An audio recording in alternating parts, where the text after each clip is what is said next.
is the name of Alrighty, great games at your table. I'm Jonathan Albin, and this is TTRPG. We are really going to have a great show today. Going to talk about some very tough subjects, and I'm hoping to get some feedback from you concerning the direction of this channel and, in fact, the direction of gameplay in general. I'd like to hear whether I'm the one that's losing my mind or whether the world has gradually changed it out from under me. So let's take a look at these subjects together, shall we? If you haven't yet, hit the buttons down below. Let the algorithm know that you're a part of our audience and make sure that way you get updates and every time we do a new video. Alrighty, so let's get started, shall we?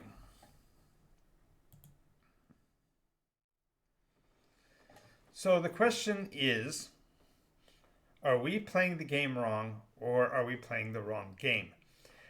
Those of you that are aware of what's going on with the role-playing environment, there's a lot of confusion about whether the role-playing mechanism itself needs to be revised, whether the way we play games in general should be revised, or maybe we should just reconsider the games that we're playing. And I have a bigger question for you. When you are playing in a role-playing game, are you playing the game or are you playing the character? Now, this is a fundamental question that divides modern role-playing game types. There are those who are very focused on the mechanics of the game and they see it as a game. They see the personas as fundamentally, the characters fundamentally as playing pieces that they adjust and modify to get the optimal result from the game experience from their mechanical perspective. While there also are those who are more driven by the personalities and interactions of the characters that they devise within the realm of the world, the story, if you will, of the game.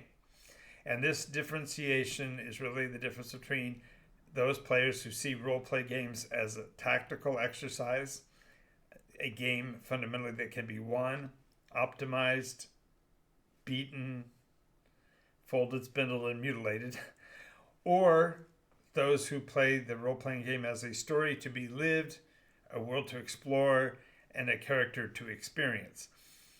This shift in focus, this adjustment between the two, is not just a harmless variation in play style. If that were the case, we could all just simply continue to play as we have been. But it's actually undermining the very essence of role-playing is itself. And we are therefore making the mechanic of the game the object of the game rather than the subject to the game. So when players operate as players rather than characters, we're going to cover all these subjects in today's episode. They strip away the wonder and mystery of exploration, reducing everything down to fundamentally die rolls. They replace the internalized discovery with mechanical outcomes of those dice rolls, removing the magic of revelation or the ability for the very intellect to create and assign values for these things. It also reduces the player's agency by choosing optimal outcomes rather than internalized character decided choices, and therefore they are now subject to not what is their best option, but instead what the generalized best option is. And by eliminating the possibilities that might entail otherwise, reduces the player's involvement in the game altogether.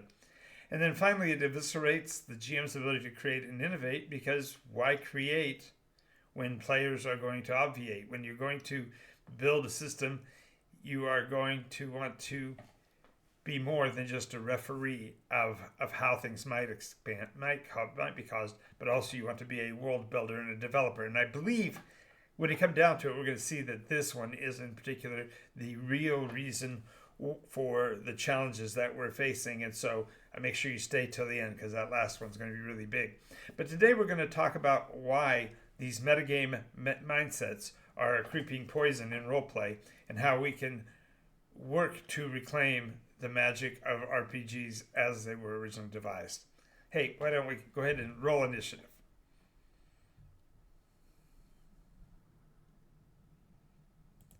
Apparently I failed. Okay, so what we're really looking at is the mechanical reasons, ironically, why the metagame, the mechanical of the game, is not its heart. Because at its heart, a tabletop RPG is about inhabiting a role, experiencing the world through a different set of eyes, to be somebody that you're not just for a little while, and in experiencing what it would be like to have to make a different set of decisions than we already do. But the metagame mentality, that outside of the game play mechanism, where players think like strategists rather than storytellers, completely reduces role playing to numbers, probabilities, and tactical play. When players step out of their characters' minds, the game stops being an RPG and is now fundamentally a glorified board game. I'm sure there will be those that disagree with me. I'd love to see your comments down below. Let's have a conversation about this, because it's really important that we understand why we role play. As you may know, I've been a game master and a storyteller for 50 years, and it is all about the story. It is not about me as the game master. It's not about the players individually, but it's the collective experience that we have building out the tales. I'm going to give you an example. When you have a character-driven situation, let's go with this. You've got a rogue sneaking into the vault of some noble someplace. You hear a click beneath your foot as that rogue. Now, in a character-driven situation, the rogue might panic, sweat forming as their brow as they consider the next move, considering they might have tripped a trap. Do I stay still? Do I cry for help? Do I look for the rest of my adventuring party? What do I do? But a player-driven rogue says, well, the GM probably set a perception 15 check, and I probably just failed it. But I'm going to go ahead. I have a modified +7. So if I go ahead and attempt to roll to spot the trap, then I will more than likely find it because of that +7. And then I'll use my rogue's tools to disable it. Now, my question to you is, which of these is a more immersive experience? The rogue who actually stepped on the trap and has have to consider what his options are, or the meta player who is working out the numbers? If every situation is reduced down to the mechanical calculations, then where's the fear? There's never any uncertainty or any tension in the moments, because role-playing then it comes down to the success failure of some die rolls. Now, role-playing, by its own definition, isn't just about success. It's about experience. It's about the feelings and the condition of your own personal interaction with the game. And this simply can't be done when you are using this extra layer, because now this extra layer has fundamentally eliminated the wonder and the it's really unnecessary. It doesn't change anything mechanically, but it does get rid of the very essence of the role play experience.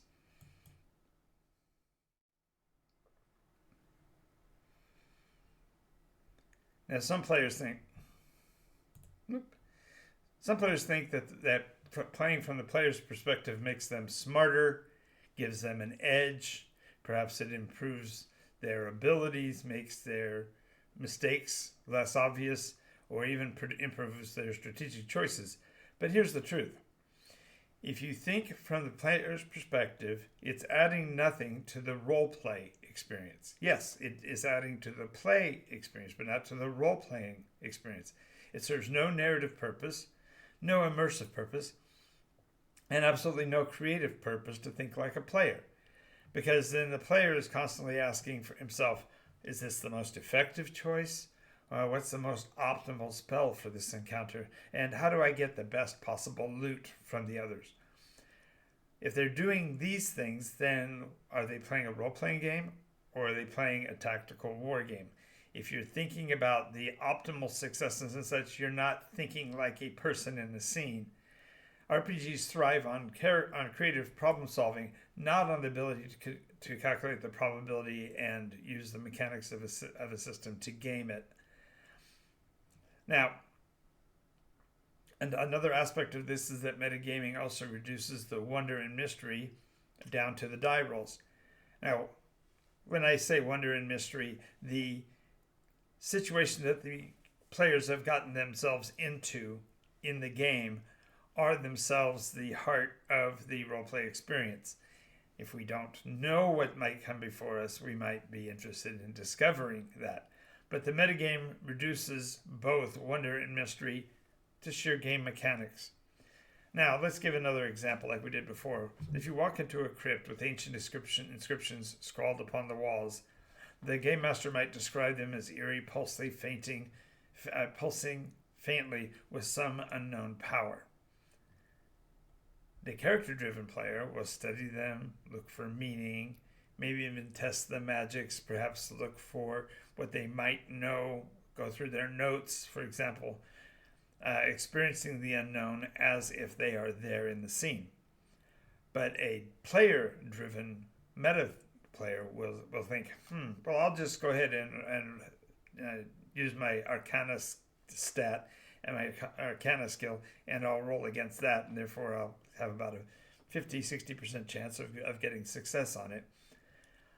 The magic, therefore, of the discovery has now been reduced to a single die roll. Instead of puzzling through the mystery, internalizing it, rolling it over in your mind, and trying to figure out ways to get to the solution from what you already have, the player now effectively has outsourced the discovery to a game mechanic, rolled it all onto a dice roll.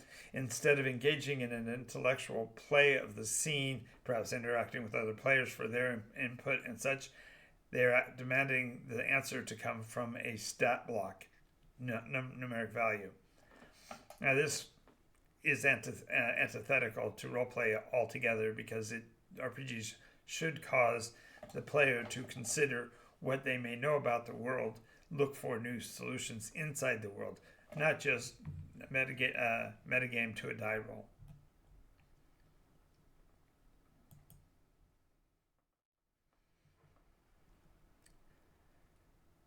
Now, this process of meta also deprives the players of spontaneity, because they, instead of considering what they're seeing and interacting with it, they instead relegate to a die roll and a known value on a character sheet, and therefore they are eliminating the very spontaneity of the scene, because now they're having to go, just a minute, GM, I'm looking at my spellbook to see what I might do, and therefore now they're undermining the very intensity of the scene itself, and that takes from the players the ability to interact with the world as it's been described, but instead shoving it onto a grid someplace on a cross check of a die roll, and it's just unproductive and unhelpful.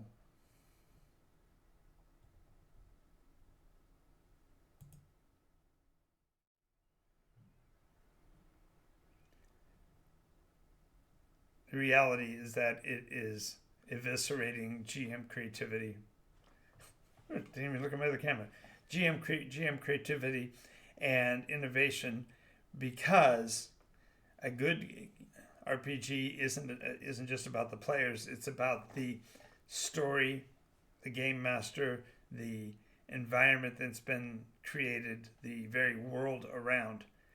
But it makes the GM's job absolutely impossible if everything that he creates in terms of visual, experiential descriptions can all be discarded in the favor of a die roll. He might as well have just said, you have to cross a X roll and a Y roll in order to get out of this room, and then just make it a dice game. Now you're talking about playing a board game within the role-play environment.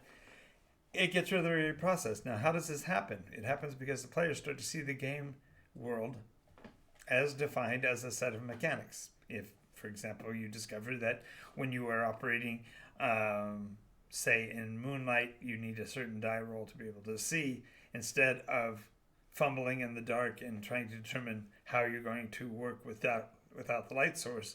Instead, you develop a skill that lets you fight in the dark, and thereby obviate it just down to a mitigating of a dice roll. So the guy says it's dark, and then you go, okay, this guy got +2. Let's go ahead and go. And by doing that,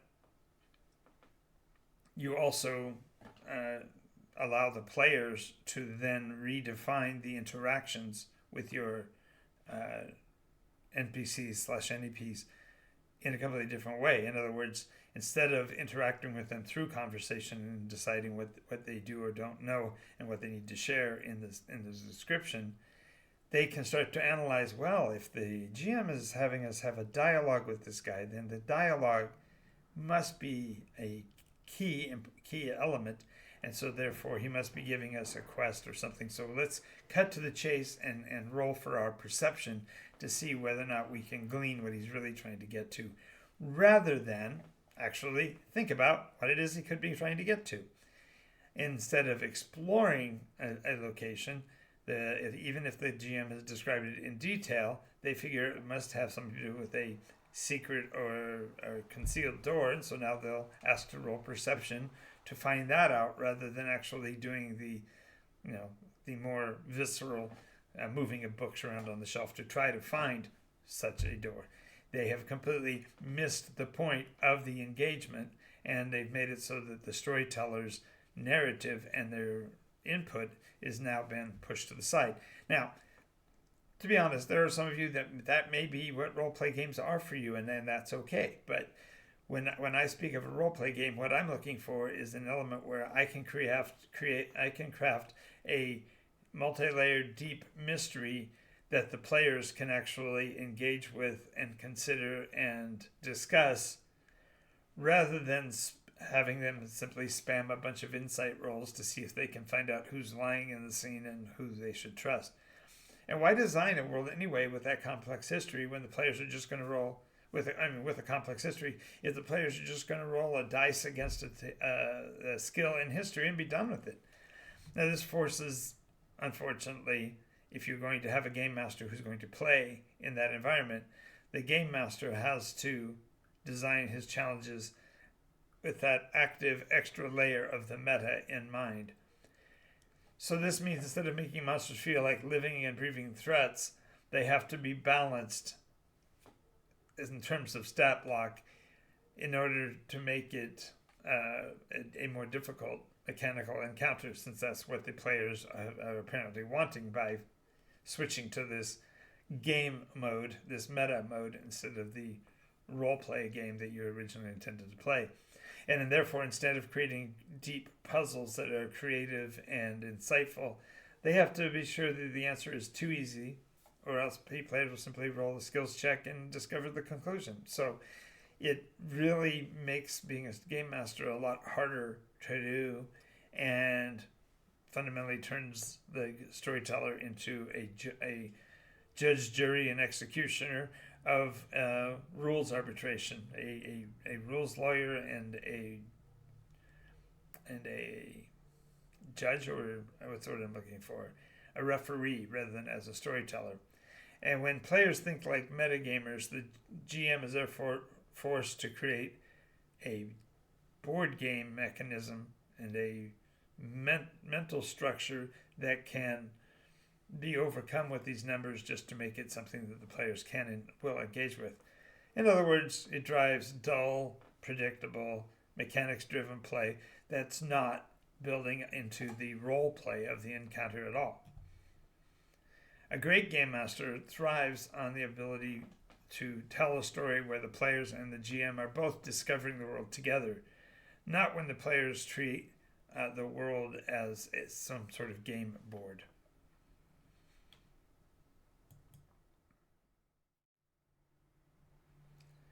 All right, and this is one of my biggest claims here, is that metagaming eliminates or undermines internalized discovery by both the players and the storyteller. Role-playing should be a process of exploration. You're exploring the physical location, you're exploring the development of your persona, and you're wanting to develop the very nature of your play group in character over time. But metagaming eliminates this almost completely. Instead of learning things through dialogue, experience, trial and error, players simply utilize the game mechanics to get the number value they're looking for. So again, with an example, player meets a mysterious stranger who offers to help them on their journey. In a character-driven environment, the players will interact, gauge the body language and word usage, and judge what they say both to and by the mysterious stranger to see what his value is. Whereas a metagamer will simply say, I'm going to roll against insight to see if they're lying. If their insight skill is high enough, the odds are pretty high that the game mechanic would force you as a storyteller to reveal the actual insight of the character. And this is literally push the button, get the bacon in terms of play. It's not an organic experience. As a matter of fact, the quick race to the numbers side of the mechanism is the destruction of internalized discovery, because realizing something through context, player intuition, or experience are role play devices that are completely eliminated by a dice roll system. The metagamer is replacing all of that excitement, thrill, wonder with instant answers, the yes and no binary environment. It works great for video games, I suppose, but if you're interacting with a player and the dialogue is sincere, then you've just made that entire conversation meaningless with a die roll. But great game masters are about figuring out how to sell the information, not by just rolling to see if somebody already knows what the answer is.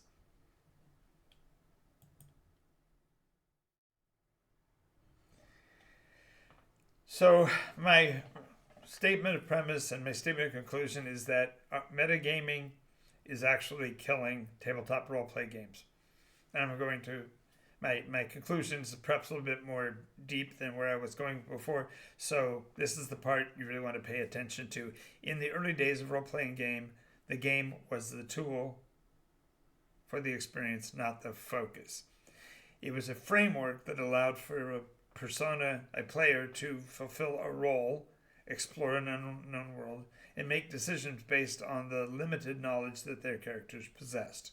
If they wanted to learn something more, they as the player learned it. It wasn't just that the character has knowledge of what's going on, because that's divorced from them. Instead, they as the player internalize that information, and therefore they're not only able to discuss it and argue it, but they can actually start to extrapolate meaning and solutions from that with other things that happen in the game. It's not about winning or optimizing your persona. It was about discovery, about immersion, about being someone else within the world. But unfortunately today, we are seeing a slow death of that experience. We are seeing wonder and mystery reduced to mechanics. Spontaneousness is being replaced with risk assessment and analysis paralysis. Player agency is now being constrained because they have to consider the optimal outcomes and whether or not this choice is going to be good for their externally derived objectives. They've boxed the GM into a rigid game structure from which he ultimately can't escape, because the very method by which they are playing eliminates the discovery and creativity that might have been. And then finally, discovery is now made a checklist rather than the actual experience of the environment. But there is a cure. And that cure is simple, but it requires you to think about the way you engage with the world. So let's talk about how we can rebirth roleplay, how we can get back to a player level interaction as the true emphasis of the game, rather than waiting for the game mechanic to somehow answer our questions for us. So if RPGs are to survive as an art form, as a storytelling medium, as a very human experience, we need to stop treating them as if they are just systems and return to what they actually are. They are a shared, interactive exploration of the unknown. The simpler, the better. The less the system gets in the way, the more the system is used as a tool and not as a solution. It means treating mechanics as the toolbox rather than expecting it to be a replacement for the role play experience altogether. So let's emphasize the value of player interaction. At its core, the most powerful element of a role-play game isn't the rules, it's the human connection.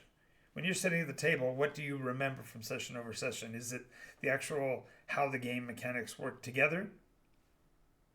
Or is it actually how the players came together to solve the puzzle and figure the situation out? RPGs are not the only type of game that allows for let me back that up. RPGs are the only type of game that allow for true, unscripted human-to-human storytelling in a world that exists only in the minds of those at the table. You're not going to be drawing in the people from beyond the table until you actually can get your players to interact and see the world as real. You see, the player interaction is the actual gameplay.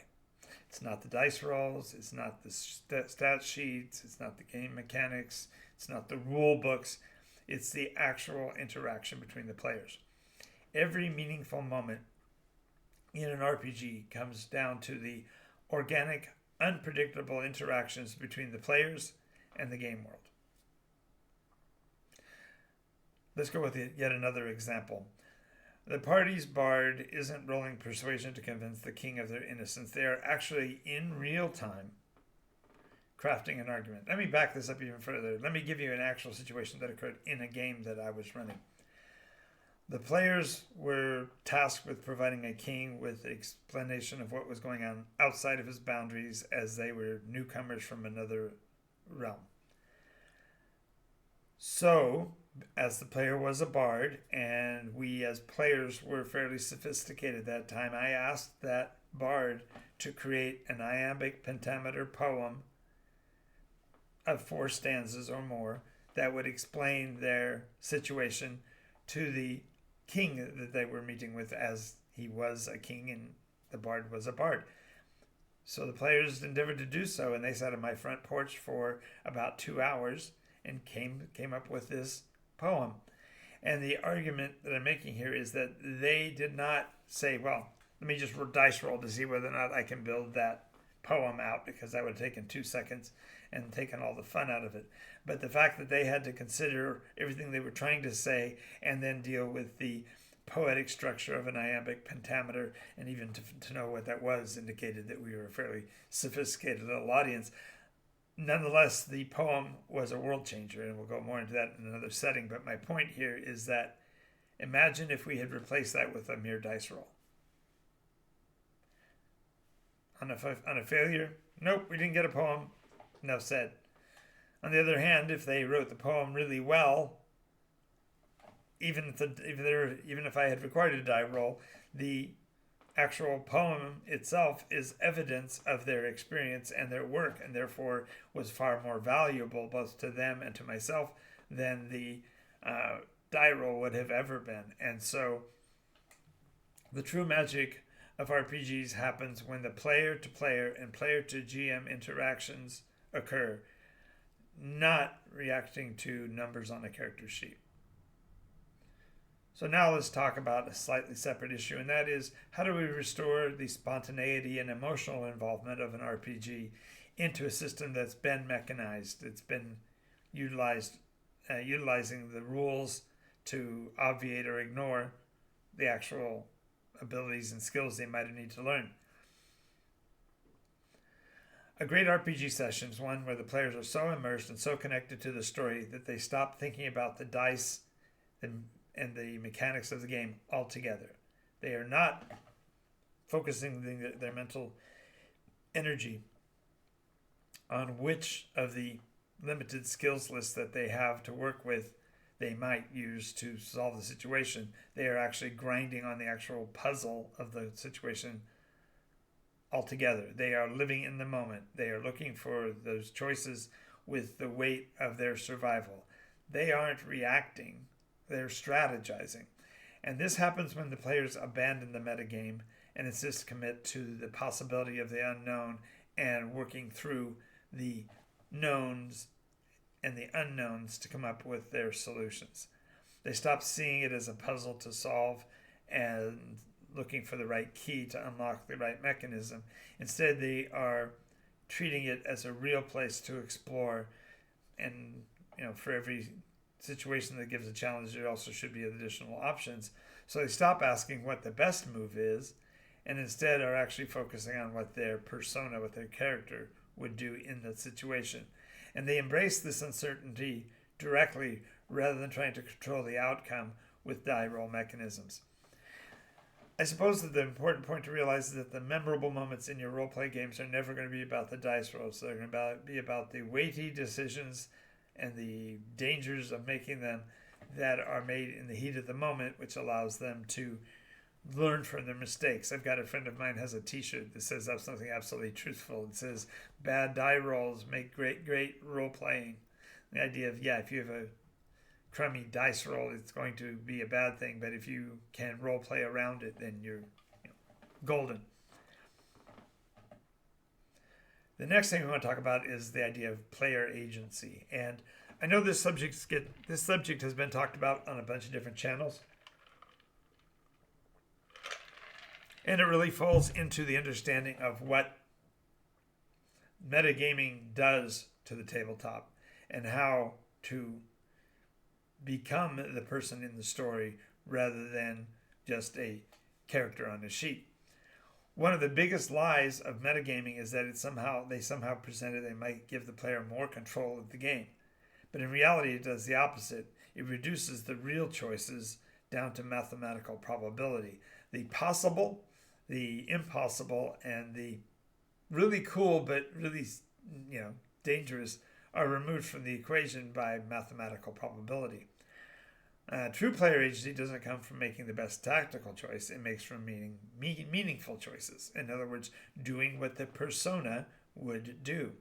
When players make decisions based on who their character is, rather than what the outcomes will provide them as the best odds of success, the game takes on a depth that can't be simulated by die rolls or mechanics. You simply can't play the same game.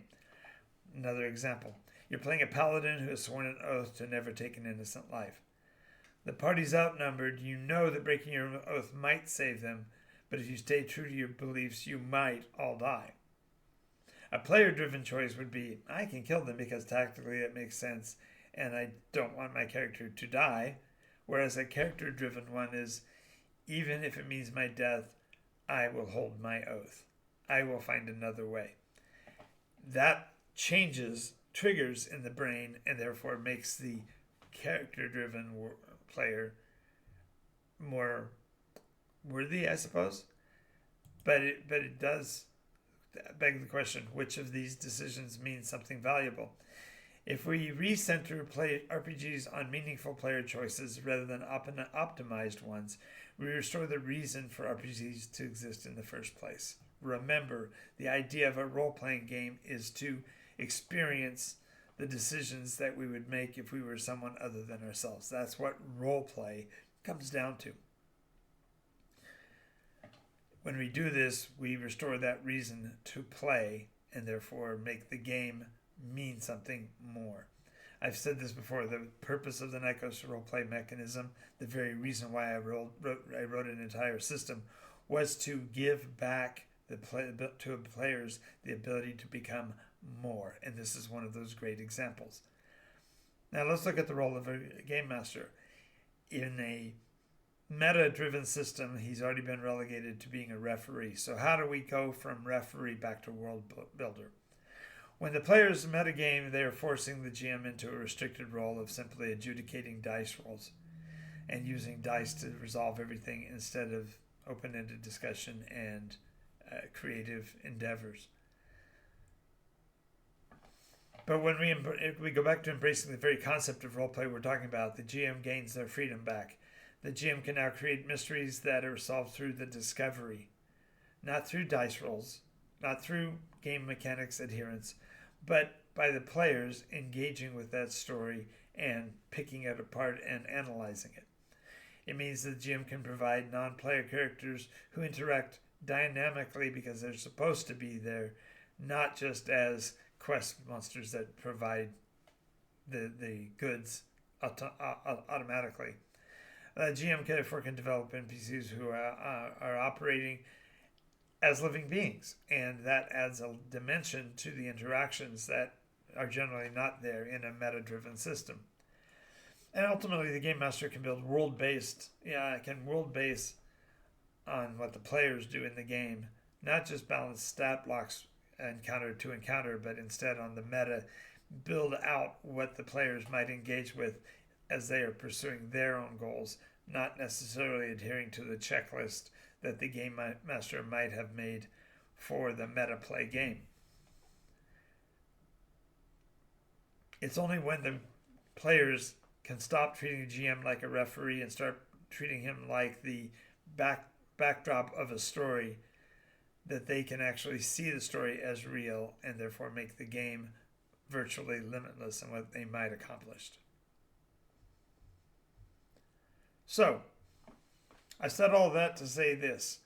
The future of RPGs is in our hands. We, as the players and game masters in the role-play environment, whether it be tabletop, miniatures, theater of the mind, whatever, it's up to us. We can allow RPGs to become predictable, mechanics-driven games, just more complex than a board game. It's one of the options. For many, that is the solution. They would rather play a board game, but they want to play a more interesting one, so they play an RPG. But that RPG operates as a metagame environment, and so they're actually arguing about optimization and character skill progression outside of the environment of the game itself. Or, my preference, let's return to RPG's roots as an immersive, unpredictable storytelling experience where the players and the storyteller collectively have more agency and can make the game a more rich experience by becoming involved in the worldview, by being in the scenes. The choice really isn't up to the publishers. It isn't up to the corporations, game masters. It's up to the players and GM sitting at the table. And local conversations have been about the death of game master support on the internet and the desire to move away from role-play games as a interesting resource. And I can tell you why. It's because the meta version is uninteresting. Yeah, maybe to a player to look at what they might have as a choice in the future. Sure, but when you're talking about what you're going to do with the game masters and storytellers and everything, it's ultimately uninteresting if everything is going to be relegated down to a role someplace. So, do you want a game you can optimize, or do you want a world you can explore? Do you want to live a character's story, make hard choices with weight, consequences, obligations, duties, or do you want to just roll dice and calculate the best move? What do you want from your games? Now, if we want RPGs collectively to survive as a unique art form, we have to play them as they were meant to be played. Otherwise, they are just an extension of what has already been made before. They are not a system to be gamed, but a world to be lived. So I guess my final point here is, what do you think? Have you seen the magic of role-playing lost to mechanics like I have? Have you seen players who have literally lost the luster and creativity in their own brains in favor of modifying or optimizing their persona build, and thereby literally lift themselves off the tabletop and make their character into a playing piece? Have you, on the other hand, experienced true immersion? Share your stories with me, because I'd love to be able to interact with you and have a greater discussion on this very topic. If you are interested in a deeper, richer, more role-playing environment, I would suggest Nikos RPG. I publish it myself. It's available at the links down below, including a fast play free system, including character persona sheets, and all the tools necessary to play at nikosrpg.com. And for more information, check out our Patreon account at patreon.com/Nikos, N-Y-C-O-S. Thank you again for being here. Love to have you with us. We'll see you next time. Let's keep them rolling.